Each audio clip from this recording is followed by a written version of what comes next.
Welcome to today's episode, the podcast where we discuss the most recent installments of a different series every show. It is Monday, November 18th, and we're here talking Sweetpea, Ella Purnell's latest project, which recently completed its 6-part first season. Imagine an insecure girl in her mid-20s, a sick father, a small dog, perpetually unappreciated, overlooked, unnoticed, traumatic past of being bullied. This is the story of how that girl becomes a serial killer. It feels like it's almost a female version of Arthur Fleck from Joker, where it's like society and just a lot of bad luck has kind of pushed her to the very edge before at the very end of the first episode she kills someone. That's a fair comparison, but how does it correspond with the first book, which came out in 2017? It came out in 2017. It was written by Skuse, and there is almost no comparison between the two of them.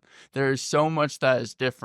First off, she's not as much of a wallflower in the book. Is her name still Rhiannon? Yes, they keep the same names. So Rhiannon is kind of an interesting one. I don't know any Rhiannons. Maybe it's more popular because this is a UK series. It plays on Sky, and I assume it was a British book. Yes, CJ is a British author. Yeah, what happened is CJ Skuse, she started writing out young adult novels from 2009 to 2016, writing 5 novels. Then she kind of became known for writing angry girl lead characters. And in 2017, when she was writing Sweetpea, she decided to just kind of go full-fledged and make that a complete psychopath. Breaking Bad. Yep, and she wrote 4 sequels to the series called the Sweetpea series. The latest book in the series, Thorn on My Side and the Bad Seeds, came out in 2023 and 2024, so it's still ongoing. But you've only read the first book. Yes. Now, you've seen enough of the first season as well. Can you tell me if it kind of follows the end part? Because you said most of the story isn't the same, but the cliffhanger that we have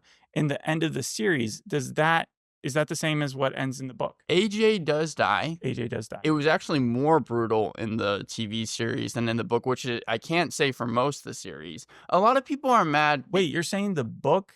Because the first episode here is very bloody, especially at the end. She stabs that guy like 20 times, and we'll get into the plot. But like you're saying the book is even bloodier? Yes, to explain some things that happen in the book but aren't in the show. The first person she kills, which is the first person she kills in the TV show at the end of the first episode, in the book, Drunk is guy. The first chapter, yeah. She chops his dick off. Julia's already tied up in the beginning in her parents' house, and Rhiannon tortures her to the point where Julia is begging for death and then brutally kills her. Rhiannon, when killing people, orgasms while killing them, and sometimes envisions those she killed in that specific moment when they were dying while having sex with Craig. Yes, she's already with Craig at the beginning of this book. Well, no, she was already with Craig before even the series. She had just broken up with him, and then she was trying to get back with him at the beginning episode. But here, she's with him throughout the entire novel. So she isn't like as much of a victim, maybe? Okay, so something that the TV series didn't cover was at the beginning, like when she was 6 years old, she was a sole survivor of a mass murder called Priory Gardens. So that's the reason why, because she's a villain in the book. There's really no redeeming morals. No, I like that. And that's I don't why like the cockiness as much, but I like the fact that they're straightforward with it. Yes, yeah. no, and so then her dad also killed people. She's like a cross between Harley Quinn, Amy Dunn from Gone Girl, and Dexter Morgan, but even more twisted. This was all Dexter in my point of view, because I thought that there was like some empathy, some form or path that she could take to be a good person. But there's also even some changes from the book. Tink never dies in the book. Jeff never dies or gets hit by a bus. Both survived the first novel. You're throwing completely. a ton of information at me. Can we let's talk about the first episode? We'll take a step back. Yes. So it's not taking a step back. It's really not, because you're talking about events that happened in there, and I just want to cover them. Okay. Sorry for Your Loss is the name of the first episode, and it's named that because her father has passed away. Yep. Rhiannon Lewis is driven off the deep end. She loses her dad, her dog, Tank, like you said, passed over for her promotion at work. Her old bully returns, successful and just as popular as she was in high school. That sucks. Yeah. I think one of the lines later on is like, why didn't you just peak in high school like most bullies, right? But she's there, and she's going to sell Rhiannon's house out from under her. And also, Rhiannon is that Craig is threatening to take her dad's business. Like he's trying to force a deal with that. There is not a single good thing that happens to Rhiannon Lewis in the TV series that whole first episode. In the pilot, and then she gets peed on at the end. And that's why it's called Sweetpea. That's not why it's called Sweetpea. But culminating in her, stabbing a drunk dude to death, the guy who pees on her. And I have no misgivings in saying that the pilot is excellent. I love the pilot. You love the pilot. I thought it was great. Yeah. Well, it was able to conjure compassion for as you said, a villain character, and it wasn't even finished establishing the world that it was trying to create, the world that we were dealing with. It's very rare that a pilot doesn't try to overextend itself by creating a thesis for what the rest of the show is going to be about, so that like anybody tuning into any other episode can always look back at the pilot and understand exactly where the show is going. That's not what happened here. In fact, I think it was the father's death scene that hit me the hardest, because you could tell she was a good person up until her dad died, because they were even joking with each other. The first time he saw her, he was pretending to be dead, and she went to go get nurses, and then he made a joke like, oh no, I was just holding this down. And then later on, when she gets him food, that's when he dies. That was all for the TV series. That's I know. And so I'm liking these changes that they're doing. I think that Tink's death is for sure something that like you could see coming, because she was on the side of a road and it was busy. Not paying attention. But at the same time, it still sucked, because that was like a little Chihuahua dog and it became roadkill real fast. I also had no idea where the plot was going to go at the end of the first episode. So that's one of the things I like most about the book too. One of the things that made me keep reading, because it's kind of hard to read. There's a lot of dark humor, but it's just so dark. But it made me want to know what was going to happen. And I think the TV show after the first episode, like you're saying, had kind of that effect. Right. It's not real enough for you to actually viscerally feel like you should be afraid of anything that this little girl is doing. That's the whole joke, is that she's so short and timid that like, how could she be a murderer? Is it going to be crime and punishment? Is she going to be wrecked by guilt, or is she going to go on a rampage? And then it doesn't define itself really until the second half of the series that this is a cat and mouse detective series where she has a foil, because that foil isn't really introduced, Marina, until episode 4. Episode 2 and 3, let's get through those, and then you can talk more about the book. But Rhiannon is still timid, but she's gaining confidence. Like, she's listing off the people that she wants dead in her head. And I think you told me that she does that in the book, right? Most of the chapters, not all of them, but most of them start out with her talking about people that she wants to kill, almost like a MySpace top 10. And sometimes it can be as simple as like, someone cut me in line and they're number 1 on the list. That's exactly what happens in the show. She narrates it. Number one target, though, is Julia the whole time. The bully that is trying to sell her house, her realtor that the sister has hired. She's flirting. Julia is flirting with Craig. So that really upsets Rhiannon. Julia also mocks her in public. She's the reason why in middle school she had to wear a wig, because Rhiannon had been bullied so much she pulls out her hair, and often Ella Purnell is pulling at her hair when Julia is in a scene with her. And part of it is that she hates Julia, and part of it is that she envies her.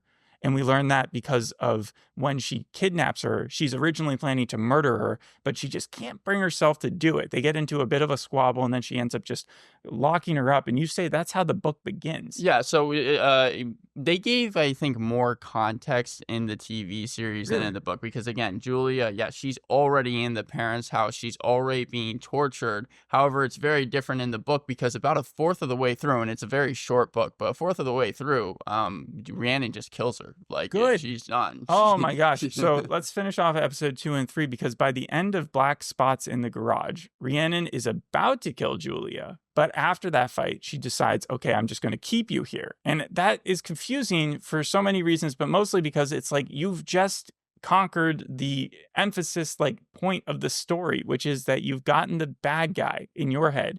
Kill her.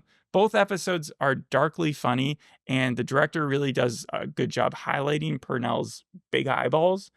And she does murder someone else, just not Julia. So she has a kill count of 2. And as Julia puts it, like, you're a serial killer. She's like, I'm not a serial killer yet. I have to kill 3 people. I've got to kill you. But that's when the show falls off the rails. I should also probably mention Rhiannon, prior to the book, has already killed people. That first person that she kills, like, it was someone, she had taken a 3-year break from committing murders, but she was a serial killer way before the book started. 90% of what you said is in the book that they've changed. Yeah.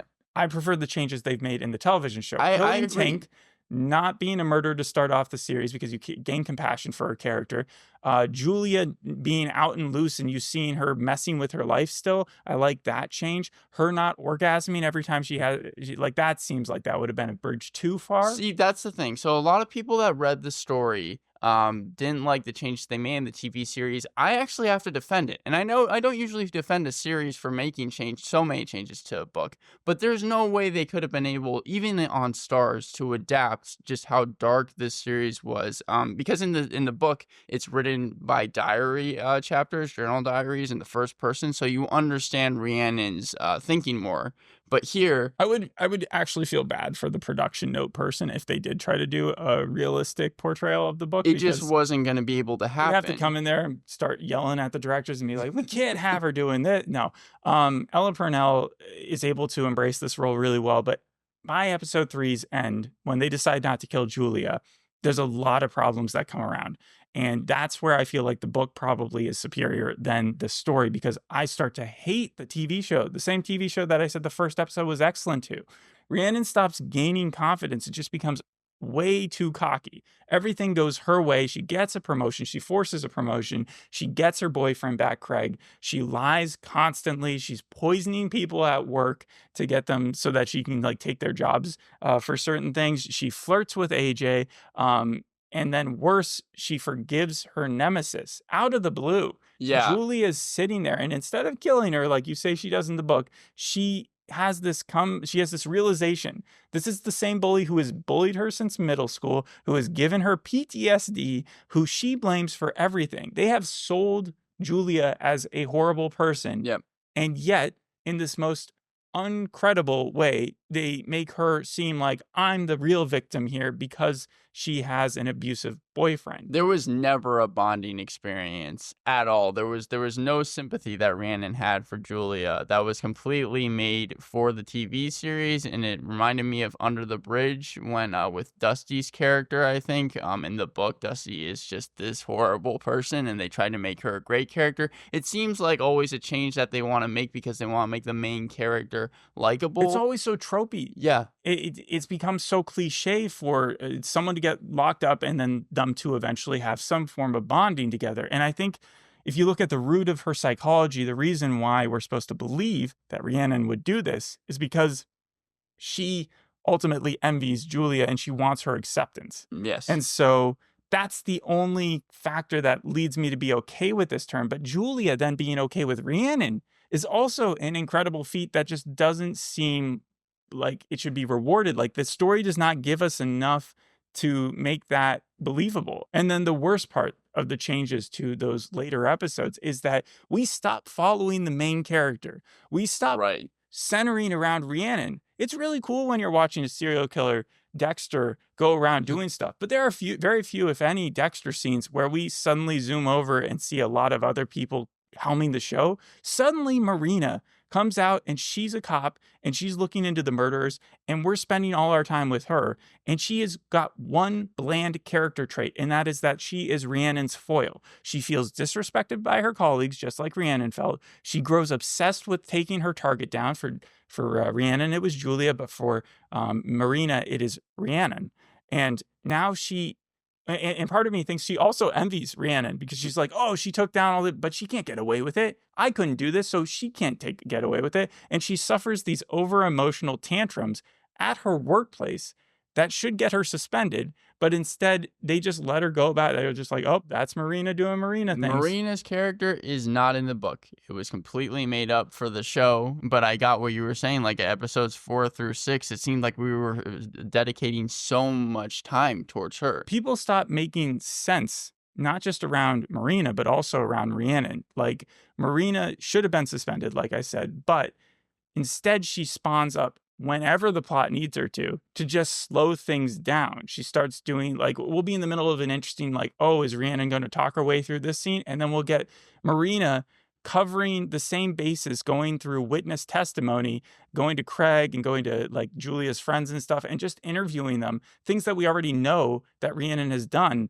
And just to show that she's on her heels a bit, but she's never really even that close. Like she wants to break into Rhiannon's house, but she doesn't end up doing that until the final episode. It's the main reporter of the paper dies. Right? Yes. And so that was Jeff, right? Yes, it was Jeff. And it's conveniently just put on the back burner. We see his tiny desk vigil, but no one else seems to care. They're much more concerned about Rhiannon and her promotion and things like that. Julie and Rhiannon being besties at this point. it culminates in them planning to kill Julia's boyfriend, who is, as I said, an abuser. So they make this plan to put Julia into a house and have her tied up, and then her boyfriend would show up, and then Rhiannon would actually call the police and have the police arrest him.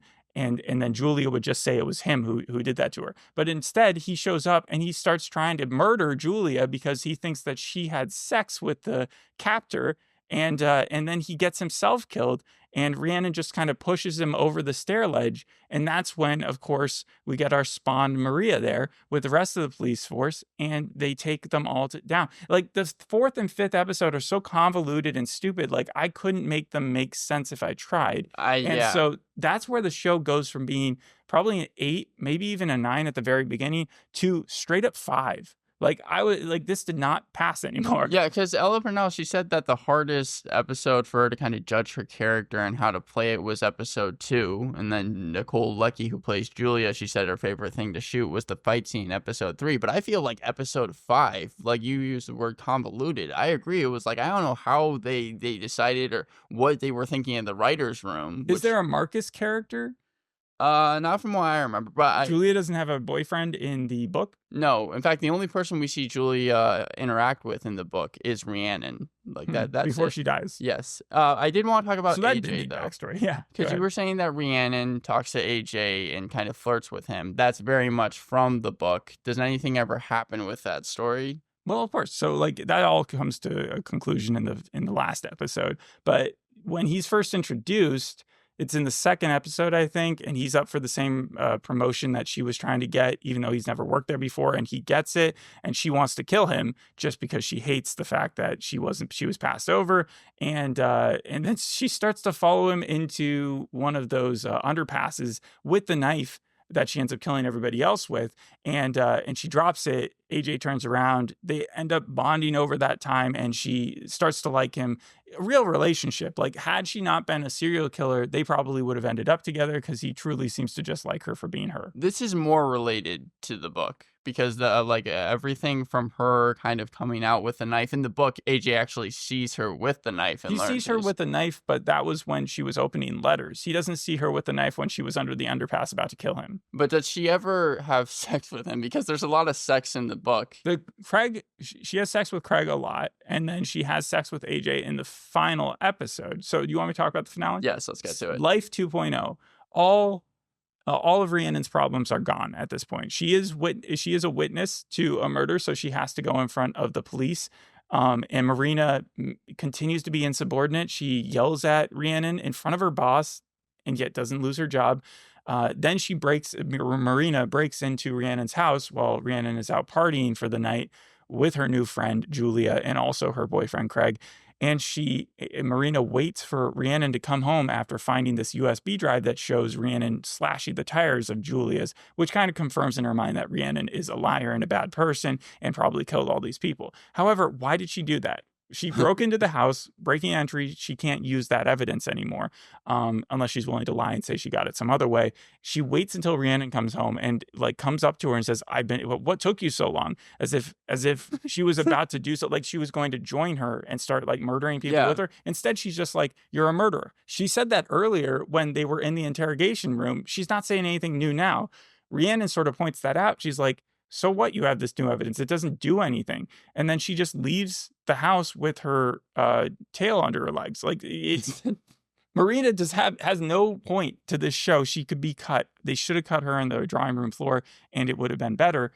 But what happens? The series was supposed to be 8 episodes, and then it turned to 6. So I wonder if they just didn't have enough plot material to make it that long, and then they decided to cut 2 episodes. Which is crazy because the amount of plot they cover in the first episode is truly interesting. They were able to chock it full of a lot of people. Even Saren, her sister. Yeah, Saren. So she doesn't play a big part in the TV series or the book, really. Because I kept waiting for her to return, but she doesn't do it until the very end. So Rhiannon returns home. She kind of gets the better of Marina. Marina leaves.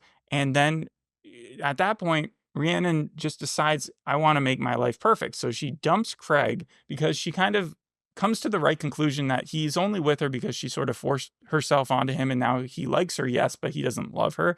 And as soon as she does that, though, he then blackmails her into giving up her dad's business because she had asked him to cover for her with the police at one point. After that, though, Julia, it kind of comes clear that like all the stuff with her bonding, it finally comes to a head. She steals Rhiannon's credit card and goes AWOL. So Julia's still evil. I don't think Julia's evil. I think she's just been kidnapped by a lady, forced to become her bestie. Her ex-abusive boyfriend is now been murdered by both of them. They spend a fun little night together, and she kind of sees where Rhiannon's coming from, but at the same time, she's not willing to forgive or forget. And Julia is who she is as a person, so she's not like the nicest lady. And so I think she's just AWOL to get out of there and probably going to a different country. Now, I would not want to be on the wrong side of Rhiannon. I don't think anyone would. So I might have tried to have tackled that a little differently, because if I was Julia, I would have maybe given her back her credit card and then said, look, nothing against you, but we can't hang out. I promise I won't do anything to mess with your life anymore. Goodbye. And I think that like that would have been the smartest way, but this is just setting up for season 2. Finally, we have AJ showing up at Rhiannon's doorstep. They end up having sex because she tells him, I broke up with Craig. He's really happy about that. They decide to look over the evidence that the police had over the murder suspect, Marcus, and he recognizes the knife in the photo. That seemed like such a. It's the first thing he knew about her. Yeah. And she calls it a kit. She's like, that's quite the kit. And he had said that exact line to her. She didn't mean to, like, it came out, and they both realized at that second, like, wait a second, you had that exact knife. He runs into the kitchen looking for the knife. She tries to calm him down. It's pretty clear where this is all headed. He's too good a character, like too good a guy. He's probably the best moral person on the entire show. And so she is forced with having to kill him, having to try to kidnap him, but he's much taller and like probably stronger than she is. So she forces a hug on him and then starts stabbing. So they aged AJ up. He's 19 in the book, but also it's funny because... How old is she in the book? How old is she? I think that she's like 26, 27. Yeah, somewhere around there. Huh. And okay. so, yeah, and so she has an affair with him in the series. Well, it's not an affair. She's not married. Well, again, she's with her boyfriend, so she's cheating on her boyfriend. Boyfriend's also cheating on her. There's not a good character. So in AJ, it knows that she has a boyfriend when she's cheating. So he's not as moral. In fact, the reason why is AJ wants her to kind of leave him and come, because AJ's going to be leaving, I think, to like the UK in the book. And at the very end, wants her to leave Craig. Yes. And run off with him. Yes. That's what you're saying. And so, but what happens in the book is she throws hot water in his face, and then we kind of cut. She doesn't talk about AJ until the very end, where we just see that he's dead. So that's why I'm saying that in the series, it was very bloody. That was probably the bloodiest that the show got, right? The bloodiest kill. Yeah, and it was effective, because it was like, we're returning to our roots here. We're showing that Rhiannon is really a lost cause. And that her sister walks in at that second asking where she is. So she's going to have to deal with that. This series is, I would say, both the best and the worst of Dexter. Because interesting. So like Dexter, seasons 1 through 4 and seasons 5 through 8. I'm not talking season. I just mean like, when was Dexter its best? It was probably its best when it had the highest tension. When did it have the highest tension? When it seemed like someone close to him was about to figure it out. Because he didn't really care if like someone else figured it out. He could always kill them. But his dodging of suspicion could be smart. It could be funny. Later seasons, it became very convoluted. But I think this series has that, where she is really, really, really close to getting caught sometimes. But then when Dexter, is forced to kill someone that he loves to protect himself, or because they broke a code, someone that he respected even, like those are also very intense scenes. Right. And at the end, when you see her kill AJ, it's like, in a way, AJ kind of represented the same innocence that her dad did. So saying that her dad was actually a serial killer in the book is interesting, because it shows that like that evil was always within the family. But in another way, like her dad was like the thing that was holding her to sanity. I would say, strangely enough, in the book as well. Yeah, so that is very similar. Yeah. And then Dexter was at its worst, though, when people around him actually did find out. Kind of like in Chuck, when people found out. When anybody else finds out, unless it's very difficult to write that scenario and make it believable, because the people around them end up inevitably acting like bizarro versions of their previous forms. And so just so that the character won't go to jail, just so that Rhiannon won't go to jail, Julia starts acting really weird. AJ's the only one who has like a normal response. I guess if you want to say Jeff, when he found out, he was on his bike. Yeah. But he also acts really stupid because he drives right into a bus. Like he dies immediately. You see, in the book, Jeff just leaves, I think, his work. Like and I think it's like midway through the novel, he never dies. The only good thing I would say about Marina's character is that she's so insufferable that her attitude dwarfed Rhiannon's cocky attitude from episode 4 or 5, which made it so that it was still possible to root for Rhiannon and not want the good guys to win, just to spite Marina. You brought up the cocky thing a couple times. I think it's important to mention that Ella Purnell said that she was influenced by Jennifer's body. What happens in Jennifer's body? Megan Fox, whenever she kills people in that film, becomes more attractive and confident. Here, it was supposed to kind of be the same thing that she was channeling. She said whenever Rhiannon kills someone, she's supposed to be more free, but maybe it came at a cost of kind of how likable the character became. I mean, that seems like a nice narrative if you want to like try to tie it up, but it doesn't make sense with how it actually plays out. There's certainly times that she still acts timid even after she's killed people. It's not like once she becomes cocky, she no longer ever goes back. When Julia insults her and stuff, she sometimes like has that moment of just like PTSD again, just kind of showing that this is all surface level and that really inside she is very, very insecure still.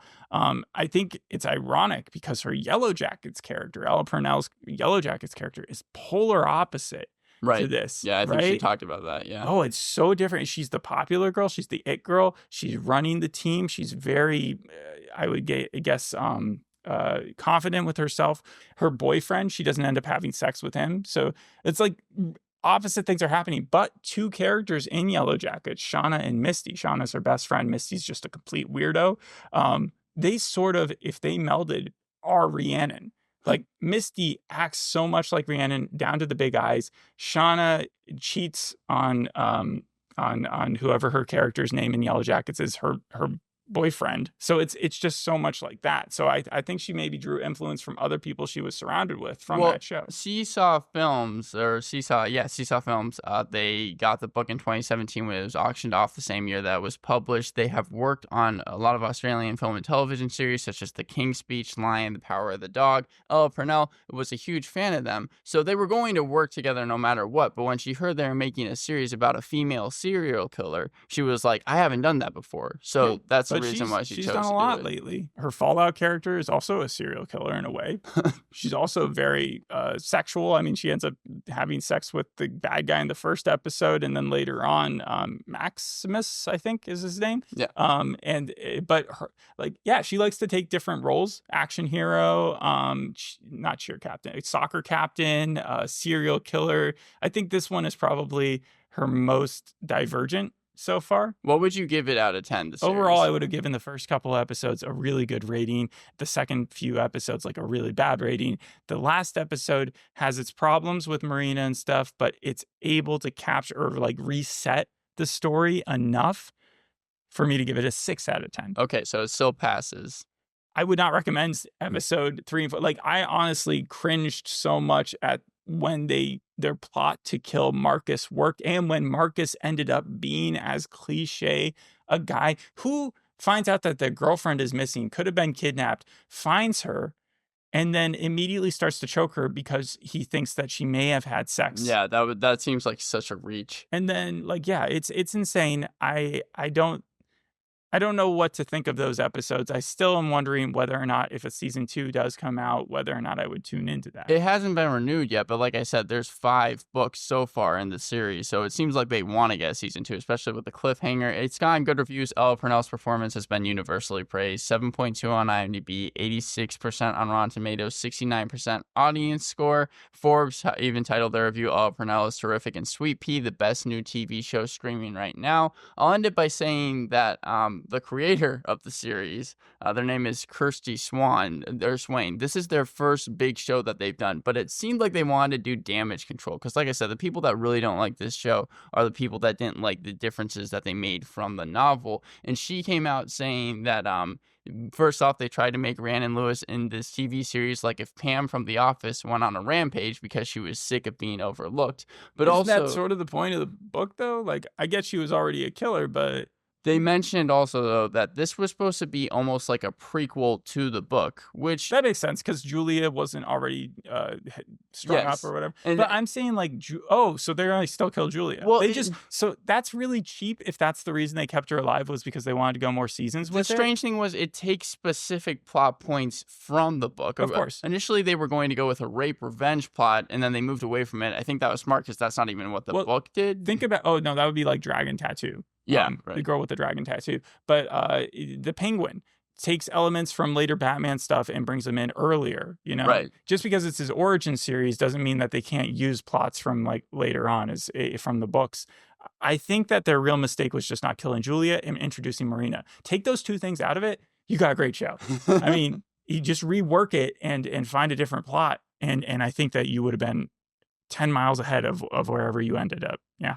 That's about all I have. Thanks for listening. We'll see you in the next episode. Hope you enjoyed this one. Bye. Bye.